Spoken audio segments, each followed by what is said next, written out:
वैभव नाईक यांनी विनायक राऊतांना पाडल्याचा आरोप करण्यात आला आहे। कणकवलीचे माजी नगराध्यक्ष समीर नलावडे यांनी तसा आरोप केलाय। नाईक आणि पारकरांनी विनायक राऊतांचं काम केलं नाही असं ते म्हणाले। तर कणकवलीमधून राणेंना ऐतिहासिक मताधिक्य दिलं असंही या ठिकाणी म्हटलेलं आहे नलावडेंनी आणि त्यांनी आरोप केल्याचं पाहायला मिळतं। तर शिवसेना युबीटीचे वैभव नाईक यांनी त्यांच्याच पक्षाचे उमेदवार रत्नागिरी सिंधुदुर्गमधून जे हरलेले आहेत ते विनायक राऊतांचं काम केलं नाही, त्यांना पाडलं असा आरोप कणकवलीचे माजी नगराध्यक्ष समीर नलावडेंनी केला आहे। तर नाईक आणि पारकरांनी विनायक राऊतांचं काम केलं नाही, त्यामुळेच कणकवलीमधून राणेंना ऐतिहासिक मताधिक्य मिळालं आणि ते देण्यासाठी नाईकांनी काम केलं, पारकरांनी प्रयत्न केले असा एक प्रकारे आरोप या ठिकाणी नलावडेंनी केला।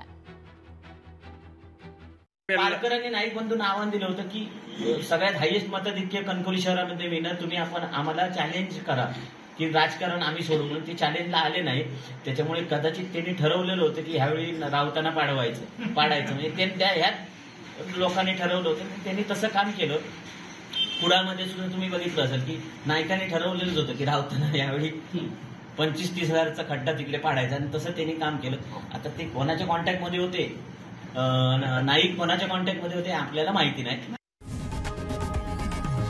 लोकशाही मराठी ऐका, पहा, जागरूक रहा।